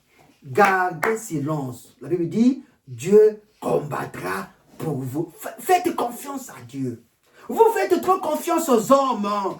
Ces hommes ont tellement pris la place de Jésus que, alors votre foi est liée à ces hommes-là. Ça fait que lorsqu'ils ont bavé ici, lorsqu'ils ont bavé là-bas, votre foi a failli. Mais la foi que Jésus-Christ te donne ne faillira pas. Parce que celui qui tombe, je m'en fous. Celui qui tombe, je m'en fous. Ça, c'est la foi de Jésus. Ça, c'est la véritable foi. Confiez-vous en vos prophètes. C'est de là que viendra la véritable foi. Amen. J'ai dit, peu importe les alliances, peu importe quoi que ce soit. Oh, foutez ça là-bas. Continuez à suivre le Seigneur Jésus-Christ. Amen. Ils ne vous feront rien. Ils n'ont rien. La clé a été récupérée. D'ailleurs, Dieu lui avait donné un mawashi. Il est allé côte là-bas. Il n'a que l'apparence des choses. Ils n'ont rien du tout. On va voir quoi? On va rien voir. Nous marchons dans la vérité. Nous marchons dans la victoire. Amen. De victoire en victoire. Amen. De victoire en victoire. Amen. Oui, parce que le Seigneur Jésus-Christ s'est révélé à toi. Alléluia. Remarquez, une fois qu'il a rempli le pain, il le donne cette fois-ci à Pierre. Voilà pourquoi il a donné le pain à Pierre quand? C'est le Acte chapitre 2, verset 38. Plutôt c'est le Acte chapitre 1, quand ils étaient dans la chambre haute. Amen. Amen. Il y eut un vent comme impétueux. C'est le pain qu'il commençait à donner à qui? À donner aux apôtres. Amen. Et quand il reçut ce pain-là, remarquez ce que Pierre était allé faire.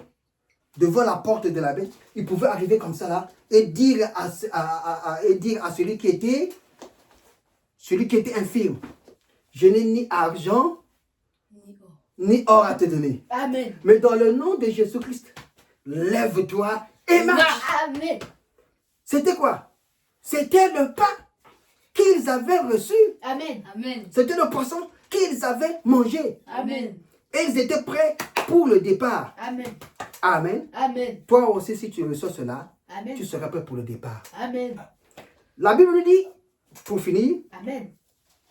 ceux qu'ils avaient mangé étaient environ 5000 hommes. Amen. Mais après, il nous est dit, quand Jésus-Christ finit cette œuvre du soir, que fit-il? Il reprend la barque. Amen. Quand il reprend la barque, il devrait aller de l'autre côté. De l'autre côté là-bas, il y avait qui? Il y avait un fou. Un fou est un insensé. Un fou, c'est quelqu'un qui a perdu la raison. Quelqu'un, par exemple, dit que un homme sur la terre qui n'a pas le Saint-Esprit est un fou. Dites Amen. Amen. Un homme qui n'a pas le Saint-Esprit, dites le Saint-Esprit dans l'âme. Un homme qui ne vit pas ou qui n'a pas accepté la révélation de cet tonnerre dans son âme est un fou. Est un fou. Remarquez le fou de Dagara. Par exemple, dira qu'il avait été dégoûté. Comment est-il arrivé à être fou? Parce qu'au préalable, il était un chrétien. C'était un fils de Dieu. Mais qui a fait confiance au serviteur de Dieu. Amen. Mais qui avait d'autres puissances, mais pas la puissance de Dieu. Dites Amen. Amen. Ils avaient d'autres puissances, mais pas la puissance de Dieu. Oh, je finis dans 2-3 minutes. Ce fou-là s'était confié en eux. Et vous lirez ça dans Marc chapitre 5 du verset 1 au verset 10. Amen. Pendant que le fou leur faisait confiance, ils l'ont dégoûté. Ils l'ont tellement influencé qu'il s'est dégoûté du bon chemin. Amen. Lisons quelque chose très vite fait.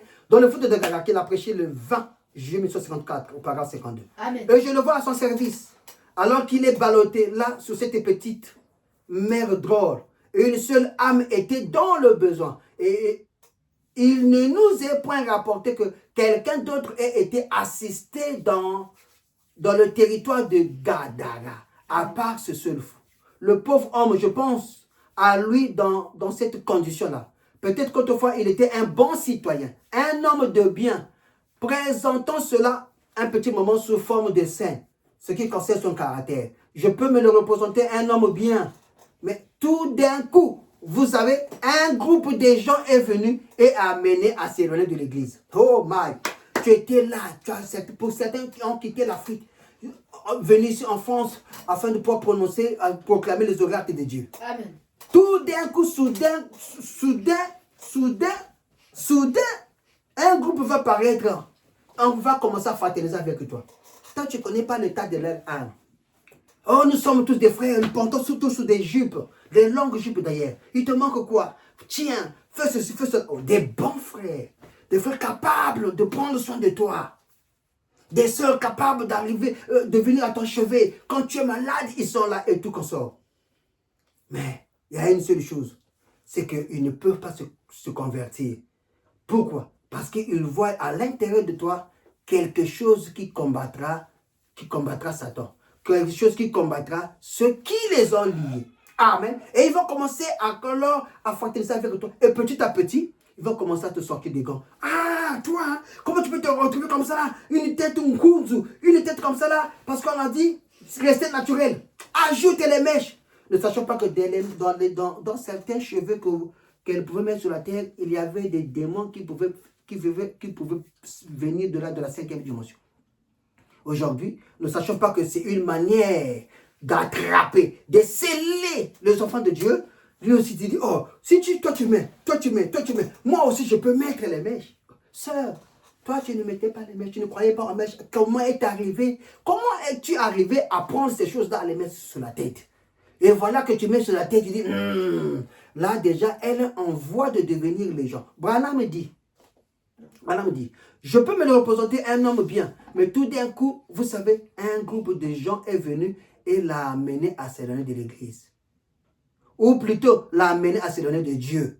La chose suivante, vous savez, le diable l'avait à la prochaine étape. Il s'est mis à boire un verre, un démon. Il a simplement continué à rétrograder en s'éloignant. C'est d'abord quoi? Aujourd'hui, on a la robe, on a la jupe. Demain, on enlève la jupe, on fait quoi? On met le pantalon. Après demain, on se trouve dans le bar, en train de zigouiller l'autre là. Comment on appelle ça déjà là? Hein? Une danse de... Comment on appelle ça? En train de danser le Cabrel. C'est maintenant les lobes sur la piste, dans le bar. Elle ne comprend pas comment elle s'est retrouvée tout d'un coup dans le monde. Et voilà comment ce fou-là est devenu, après, les esprits l'ont tellement habité, ça l'a amené à dormir dans les cimetières. Mais le Seigneur Jésus-Christ savait que c'était un fils de Dieu. Amen. Il ne pouvait pas l'abandonner. Amen. Dieu sait que tu es un fils de Dieu. Il ne peut pas t'abandonner. On t'a dégoûté. Les hommes de Dieu d'aujourd'hui, ils t'ont fait croire à multiples choses. Tu es sorti de la ligne de la parole. Tu es devenu comme ce fou de Dagara. Tu as rétrogradé. Parce que tu as mis les histoires là sur la tête. Tu as rétrogradé parce que tu as cru que tu pouvais seulement commencer à mettre les brillants. Voyez, ce n'est pas du rouge-lèvres, mais c'est simplement les brillants. Quand je parlerai, on verra que je suis quand même femme. Oh, je vais rester une compte comme ça là. Non. Petit à petit, tu as commencé à rétrograder. Oui, sœur, oh, tu peux mettre toi aussi. Ah, vous aussi, vous exagérez. Petit à petit, tu es en train de rétrograder. Sœur, calme-toi. Oh, Dieu t'avait appelé. Calme-toi. Dieu prendra soin de toi. C'est quoi ça? Vous ne regardez pas la parole. Dieu prendra soin de toi. Petit à petit, tu commences à rétrograder. Tu commences à suivre le groupe.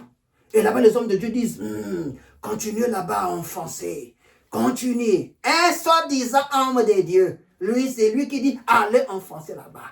Allez-y. Il y en a d'autres que vous verrez venir. Hein, c'est ma sœur. C'est ma sœur que Dieu a mis sur mon chemin. Pour faire quoi? Pour venir dégoûter ta sœur. La dégoûter.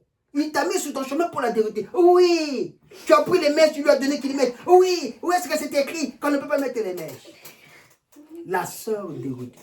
Le frère dégoûtant. Parce qu'il a commencé le premier péché. Il ne pouvait plus s'arrêter. Un deuxième, un troisième. Le premier, il avait la petite et pleurer. Oh Jésus, ramène-moi à toi. Oh mon Père. Dans cette compassion, c'est passé. C'est résolu. Mais comme les démons sont toujours là, il va répéter. Au bout du compte, on continue comme ça là. Dieu m'a accepté comme ça, allez. On avance jusqu'à ce qu'il va me délivrer totalement. La délivrance totale viendra de toi-même quand tu prendras conscience de ton état normal. Amen. On l'a vendu. Dieu a dit que ne répétez pas les mêmes choses en voulant changer simplement d'église. Cherchez une véritable délivrance totale. Amen. Amen. Amen. Si Branham dira, Jésus qui devait prendre la barque pour aller simplement délivrer le fou de Dagara. Parce que, au préalable, il était un fils de Dieu. Il se retrouvait dans le bas-fond du monde. Quelqu'un certainement en train de gêner et prier pour lui. Et Dieu se souvient de lui. Il fallait le visiter. Dieu se souvient de toi. Il doit te visiter. Il est en train de te visiter. À travers cette prédication, il dit une chose. Crois en lui. Amen. Peu importe les alliances Amen. qui te scellent Amen. à ces démons, à ces esprits. Peu importe la condition de fou, de Dagara auquel tu te retrouves. Dieu dit une chose, le fou de Gadara, si Jésus-Christ est arrivé, Amen, alors qu'il était dans une position féroce, où les esprits l'amenaient à briser même les chaînes, lui, il s'est retrouvé à dormir dans le cimetière. La condition dont tu te trouves n'est pas ta position. Amen. Dieu sait que ta position, c'est être fils, fille de Dieu. Amen. Né de nouveau, baptisé du Saint-Esprit, Amen. pour être à ton poste de devoir. Amen. Et c'est là que Dieu veut te voir. La sorcellerie ne t'amènera nulle part. Ça te mènera en enfer. Branham dit, lorsque Jésus-Christ avait traversé la première porte avant d'arriver à récupérer la clé, il a traversé la porte où se trouvaient, ces sœurs-là qui ont rejeté le message. Ces frères-là qui menaient des sales vies, mais qui pourtant sur la terre, c'était des bons frères. Des frères costumés, des frères aisés. Quand on dit des frères honorables et des sœurs honorables. Il les a retrouvés là-bas. Ils pleuraient. Ils pleuraient parce qu'ils ont rejeté le message. Ils ont rejeté la parole. Ils ont rejeté le messager. Alors ne rentre pas dans cette phase. Pendant que tu vis, il en est temps. Tu es comme le fou de Dagara. Sache-le que Dieu est en train de te visiter à travers cette parole, à travers son messager. Son messager est venu avec toi, est venu vers toi avec ce message. Tout ce qui est écrit au dos du livre, prends-en connaissance. C'est le chemin du retour en Éden. Amen. Que le Seigneur vous bénisse. Amen. Nous voulons tous retourner en Éden, n'est-ce pas? Amen. Pour vivre mille ans, n'est-ce pas?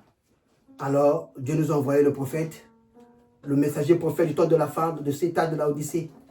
C'est cette église de la Odyssée qui, dans le messager prophète, à la voix du septième archange, à la voix du septième ange, comme il a dit selon Apocalypse chapitre 10, verset 7, lorsqu'il commencera à sonner la trompette, lorsqu'il commencera à révéler les mystères de sept sceaux. Amen. Remarquez que ce qui était scellé deviendra un tonnerre pour toi. Et le tonnerre, c'est la voix de Dieu. C'est cette voix-là que tu dois accepter. Qui est le message, qui est la Bible expliquée. Un seul est capable d'expliquer la Bible. C'est le messager prophète. Que le Seigneur vous bénisse. Amen.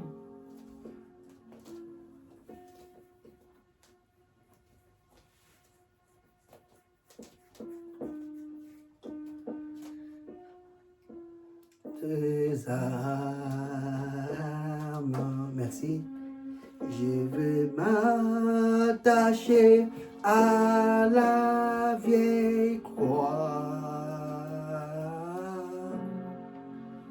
et le changer contre une couronne.